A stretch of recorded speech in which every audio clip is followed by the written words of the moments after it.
जय माता दी, जय जगदंब, नमो आदेश. आज आपण वाघजाई देवीबद्दलची माहिती बघणार आहोत. बऱ्याच दिवसांपासून आपल्या चॅनलवरती एका आपल्या दर्शकांचा प्रश्न होता की गुरुजी वाघजाई देवीविषयी काही माहिती सांगा. तर आपण वाघजाई देवीचा मंत्र, तिची माहिती, तिची उत्पत्ती आणि या देवतेचं काय रहस्य आहे याबद्दल माहिती घेऊया.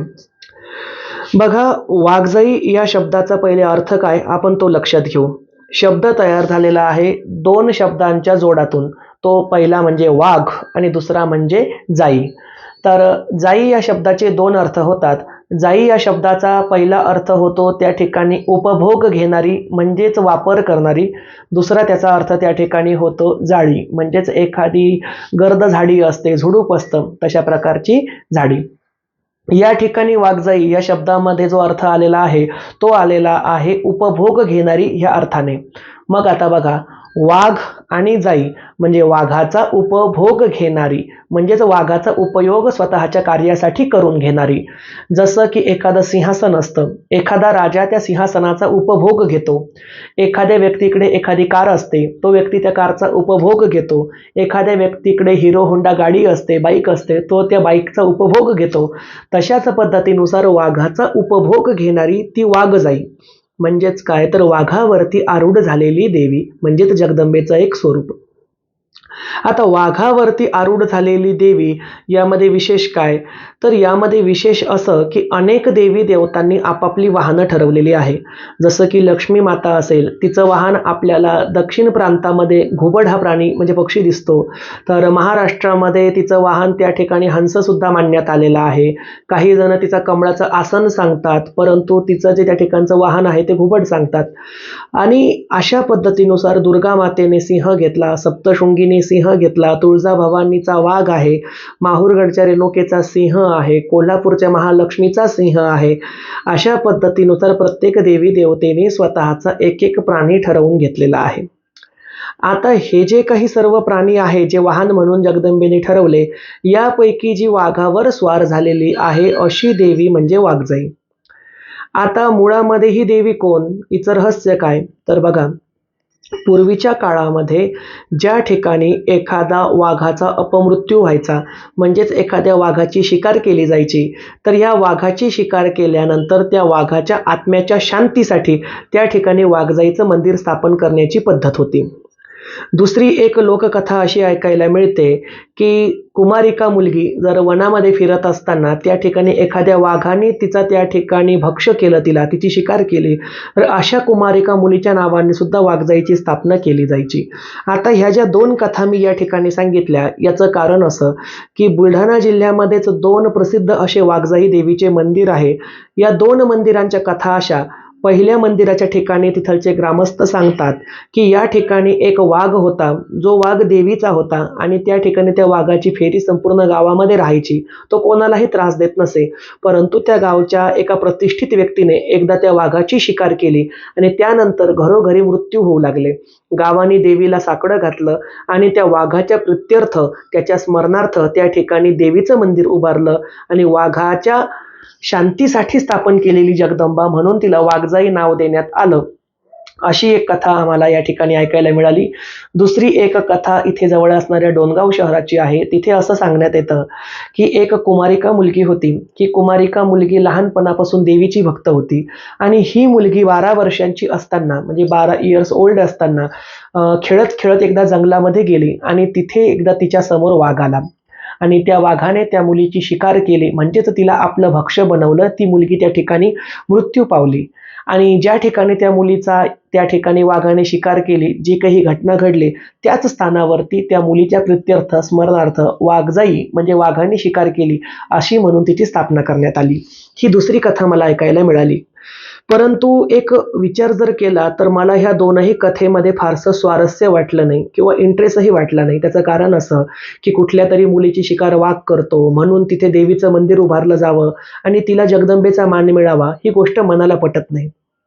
दुसरा विषय म्हणजे वाघाची शिकार अनेक भागांमध्ये केली जाते. वाघाच्या कातड्याची तस्करी केली जाते, वाघनखांची तस्करी केली जाते. हत्ती असेल, सिंह असेल, वाघ असेल, हरिण असेल इत्यादी वन्य प्राण्यांना मारणारे आजही एक अशी विचित्र लोकांची टोळी, अगदी म्हणूया ज्याला आपण दानव वृत्तीचे लोक आहे, अशी एक टोळी सक्रिय आहे. जरी हे अनलिगल असलं, जरी हे कायद्याला मान्य नसलं, तरी सुद्धा ते लोक प्राण्यांची तस्करी करतात आणि वाघांची शिकार करतात. मग असे कित्येक वाघ मारले जातात. मग अशा प्रत्येकच वाघ मारलेल्या ठिकाणी काही असं देवीचं मंदिर उभं राहत नाही. त्यामुळे मला ही दुसरी कथा सुद्धा त्या ठिकाणी एवढी विशेष अशी वाटली नाही. मी जे संशोधन केलं, जे वाचन केलं आणि जी काही स्वतः माहिती गोळा केली, त्यानुसार मी याच्या पुढची कथा आता तुम्हाला सांगत आहे. बघा, पूर्वीच्या काळामध्ये असं होतं की एका गावापासून दुसऱ्या गावाकडे जाण्यासाठी त्या काळामध्ये चांगले रस्ते नव्हते. डांबरीकरण तर सोडा, त्या काळामध्ये काय होत्या, साध्या पाऊलवाटा. या पाऊलवाटेने अगदी बैलगाडीचीच आपल्याला सोबत असायची आणि बैलगाडीमध्ये बसून एका गावावरून दुसऱ्या गावाला जावं लागायचं. किंवा जर गावाचं अंतर कमी असेल तर त्या काळामध्ये पायी पायी ते अंतर पार केलं जायचं. म्हणजेच काय, तर दळणवळणाची साधनं त्या ठिकाणी फक्त घोडागाडी, बैलगाडी आणि पायी पायी चालणे अशी तीनच होती. या संपूर्ण दळणवळणामध्ये काय व्हायचं की गर्द झाडी असायची, जंगल असायचं, वनराई असायची आणि ह्या वनराईमध्ये हिंस्र पशु आणि पक्षी यांचा वावर असायचा. एका गावावरून दुसऱ्या गावाला जात असताना अनेक वेळेला वाघ असेल, सिंह असेल, गेंडा असेल, चित्ता असेल, बिबट्या असेल इत्यादी वन्य प्राण्यांना मनुष्य ही आयती शिकार सापडायचे आणि अशा मनुष्यांचे त्या ठिकाणी मृतदेह सुद्धा हाती लागत नव्हते. मग त्या काळातील जी जनता होती ती देवभोळी होती किंवा आजही आहे. आपल्या पुरातन मानवांनी त्या ठिकाणी सूर्य उष्णता देतो म्हणून सूर्याला देव मानलं, चंद्र शीतलता आणि प्रकाश देतो म्हणून चंद्राला देव मानलं, चांदण्या त्या ठिकाणी आपल्याला काळोखामध्ये उजेड दाखवतात म्हणून त्यांना तारांगण म्हणून देव स्वरूप दिलं. त्या पद्धतीनुसारच पिंपळ, वड, उंबर इत्यादी अनेक वृक्षांना देवत्व बहाल केलं. झुळझुळ वाहणाऱ्या नदी नाल्याला सुद्धा जलदेवता, वरुण देवता मानून स्थान दिलं. म्हणजेच काय, तर निसर्गालाच त्या ठिकाणी देव मानत आपला आदिमानव जगत आलेला आहे, जो वारसा आजही आपण कायम ठेवला. या आपल्या आदी मानवांनी त्या ठिकाणी एक स्वतःची संकल्पना तयार केली की जगदंबा म्हणजेच देवी ही वाघावर बसलेली असते आणि ही वाघावर बसलेली देवी जर आपण हिची स्थापना आपल्या गावाच्या वनराईच्या जवळ केली किंवा गावाच्या शिवेजवळ केली तर गावामध्ये आपल्याला बिबट्याचा, सिंहाचा, वाघाचा त्रास होणार नाही. कारण त्या ठिकाणी वाघाच्या आईची किंवा वाघाच्या मालकिनीची, तिच्या स्वामिनीची आपण स्थापना करत आहोत आणि वाघाची स्वामिनी म्हणजेच वाघाची मालकीन म्हणून त्या ठिकाणी वाघजाई नावाच्या देवीची स्थापना करण्यात आली. वाघजाईचं स्वरूप बऱ्याच प्रमाणामध्ये आपल्याला त्या ठिकाणी शेंदूर लेपन केलेलं आढळतं. क्वचित प्रसंगी वाघजाईची आपल्याला दगडी काळ्या पाषाणाची मूर्ती सुद्धा आढळू शकेल, परंतु बहुतांशी ठिकाणी वाघजाईची जे स्थानं असतात त्या ठिकाणी त्यांना घट्ट शेंदूर लावण्यात येतो. हे शेंदूर लावण्यामागचं कारण काय, तर शेंदूर हे एक प्रकारचं रक्ताचं प्रतीक आहे. हिंगुल याचा अर्थ होतो लाल भडक रक्त. हिंगुल म्हणजेच शेंदूर, म्हणजेच हा हिंगुळ, हाच शेंदूर हे रक्ताचं प्रतीक आहे. वाघजाई देवीने दैत्याचा संहार केला आणि तिच्या वाघाने त्या दैत्याचं रक्त पिलं, त्यामुळे देवी संपूर्ण रक्ताने भिजलेली आहे अशा प्रकारची संकल्पना मांडण्यात आली. त्यामुळेच त्या ठिकाणी वाघजाईला बहुतांशी प्रमाणामध्ये शेंदूर लेपन केलेलं आपल्याला आढळतं. आता ही जी वाघजाईची स्थानं आहे ही कुठे आहे, ही स्थानं आपल्याला नेहमी शेताच्या कुंपणावरती किंवा गावाच्या वनराईमध्येच आढळतात. वनराई म्हणजे काय, हल्ली शहरातील लोकांना याचा अर्थ सुद्धा माहीत नसेल, त्यांच्यासाठी सांगतो. पूर्वीच्या काळी प्रत्येक गावाच्या जवळ विशिष्ट असा जंगलाचा राखीव भाग ठेवलेला असायचा, ज्याला वनराई असं म्हटलं जायचं. गर्द वनांची झाडी म्हणजे वनराई. या वनराईची त्या ठिकाणची वनदेवता रक्षण करते अशा प्रकारची संकल्पना केली जायची आणि या वनराईमधील फळाला, फुलाला, एवढंच काय, झाडाचं पान सुद्धा तोडलं जात नसे अशा प्रकारची त्या काळामध्ये ताकीद दिली जायची. आता हल्ली काय झालंय की ह्या वनराईच्या जवळ ज्या वाघजाया स्थापन झालेल्या होत्या ह्या आता आपल्याला गावामध्ये आढळतात. गावामध्ये का आढळतात, त्याचं कारण असं की हल्ली शहरांचं विस्तारीकरण एवढ्या झपाट्याने सुरू आहे की अगदी त्या ठिकाणी असणारी जंगलं आज तोडण्याचं काम सुरू आहे. रस्ते बनवण्यासाठी पहार तोडले जातात, रस्ते केले जातात, शहरांचं विस्तारीकरण होत जातं, प्लॉटिंग पाडली जाते, त्याच्या जमिनी विकल्या जातात आणि अशा सर्व भानगडींमुळे मनुष्य आज एवढा दानव वृत्तीचा झालेला आहे की याने ठिकाणी अक्षरशः निसर्गाला खाऊकी सू केलेलं आहे. कित्येक वनराया नष्ट झाल्या. आज त्या वनराया होत्या हे सुद्धा कोणाला त्या ठिकाणी मान्य नाही, कारण त्या वनरायाच्या स्थानावरती आज भव्य अशा त्या ठिकाणच्या कॉलन्या उभ्या राहिलेल्या आहे, वसाहती उभ्या राहिलेल्या आहे. आणि त्यामुळे ज्या वनरायांमध्ये या वाघजाई देवीची स्थापना केली जायची, जी गावाच्या रक्षणासाठी असायची, गावामध्ये हिंस्र पशुपक्ष्यांनी त्या ठिकाणी एंट्री करू नये, त्या ठिकाणी त्यांनी स्वतःची चाहूल देऊ नये यासाठी केली जायची, हेच वाघजायांची मंदिरं आपल्याला आता शहरामध्ये आढळतात. हे त्यामागचं कारण. दुसरा विषय म्हणजे वाघजाई ही देवी नेमकी कोण? तर बघा, वाघजाई म्हणजे वाघाचा उपभोग घेणारी हा आपण सरळ अर्थ काढला. धर्मशास्त्रीय दृष्ट्या आपल्याला वाघजाई हा शब्द वाग्वदिनी या शब्दापासून आलेला दिसतो. वाग्वदिनी म्हणजे काय?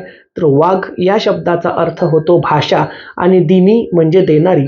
भाषा देणारी अशी वाग्वदिनी म्हणजेच काय? तर वाग्वदिनी म्हणजे सरळ सरळ त्या ठिकाणी असणारी शारदा माता म्हणजेच सरस्वती. परंतु सरस्वतीचे सुद्धा दोन प्रकार आहे बरं का. हातामध्ये विना पुस्तक धारण करून बसलेली विद्येची देवता म्हणजे शारदा सरस्वती, तर अष्टभुजाधारिणी आणि जिने दैत्यांचा वध केला अशी रणचंडिका म्हणजे महासरस्वती. सरस्वती आणि महासरस्वती मधला हा फार मोठा फरक आहे, जो कित्येक जणांना आज सुद्धा माहीत नाही. काली आणि महाकालीमध्ये फरक आहे, लक्ष्मी आणि महालक्ष्मीमध्ये फरक आहे. त्याच पद्धतीनुसार सरस्वती आणि महासरस्वतीमध्ये सुद्धा फरक आहे. वेगळ्या एका व्हिडिओमध्ये आपण तो समजावून सांगूया. तात्पुरता आपण मूळ मुद्द्यावरती येऊया. तर ही महासरस्वती जी आहे ही अष्टभुजाधारी असते. म्हणजे बघा, सरस्वती 4 भुजाधारी, एका हातामध्ये माळ, दुसऱ्या हातामध्ये विणा, त्याच्या खालच्या हातामध्ये विण्याचं टोक आणि एका हातामध्ये पुस्तक. विना पुस्तक धारण केलेली ती शारदा सरस्वती, तर 8 हात धारण केलेली जगदंबा म्हणजे त्या ठिकाणची महासरस्वती. अक्षरशः तुम्हाला सांगतो, आपली तुळजापूरची श्री तुळजा भवानी माता ही त्या ठिकाणी असणारी पार्वती आणि महासरस्वती ह्या दोघी देवींचा मिश्र अवतार आहे. तो आपण एखाद्या व्हिडिओमध्ये पुन्हा समजावून घेऊया. तर ही जी महासरस्वती आहे, जी अष्टभुजा आहे, 8 हातांची आहे, रणचंडिका आहे, जिने दैत्यांचा वध केलेला आहे, हिलाच त्या ठिकाणी महावाग्वदिनी म्हणजेच महासरस्वती म्हणण्यात आलं. आणि ही महावाग्वदिनी या वाग्वदिनी शब्दापासून अपभ्रंश होता होता होता तो वाघजाई इथपर्यंत येऊन ठेपला. तर अशा पद्धतीनुसार ही एक युद्ध देवता आहे, रणचंडिका आहे, गावाच्या रक्षणासाठी स्थापन केलेली देवता आहे. या देवीचा मंत्र कुठला? तर मी तुम्हाला या ठिकाणी सांगतो. ओम वाग्वदिनी वाघजाई देव्यै नमः. ओम वाग्वदिनी वाघजाई देव्यै नमः. ओम वाग्वदिनी वाघजाई देव्यै नमः. ओम वाग्वदिनी वाघजाई देव्यै नमः. ओम वाग्वदिनी वाघजाई देव्यै नमः. या मंत्राचा आपण त्या ठिकाणी जाप करू शकतो. आणि ही जी वाघजाई देवी असते ही जास्त प्रमाणामध्ये त्या ठिकाणी आपल्याला शाकाहारीच बघायला मिळते. शक्यतोवर वाघजाईला मांसाहारी नैवेद्य दाखवला जात नाही. काही ठिकाणी वाघजाईच्या वाघाच्या नावाने म्हणजे तिच्या सिंहासाठी कोंबडी बकडी कापली सुद्धा जातात, परंतु शक्यतोवर वाघजाई देवता ही शाकाहारी आपल्याला आढळते. तर अशा पद्धतीनुसार आपण वाघजाई देवीचा इतिहास, तिची पार्श्वभूमी, तिच्या रचनेबाबतची काय संकल्पना आपल्या पूर्वजांनी योजली होती ती बघितलेली आहे. तर अशाच निरनिराळ्या माहितींसाठी आपल्या जगदंबा देवी संस्थान देऊळगाव राजा या यूट्यूब चॅनलला लाईक करा, शेअर करा, सबस्क्राईब करा. सबस्क्राईब करण्यासाठी आपल्या बेल आयकॉनवरती म्हणजेच घंटीच्या चिन्हावरती प्रेस करा आणि ऑल बटनाला क्लिक करा. म्हणजे जेवढे व्हिडिओ आपण या ठिकाणी अपलोड करू हे सर्व व्हिडिओ आपल्याला तुमच्या मोबाईलवरती पाहता येतील. आणि व्हिडिओ आवडला असल्यास कमेंटद्वारे नक्की कळवा. सर्वांचं कल्याण असो. जय माता दी, जय जगदंब, नमो आदेश.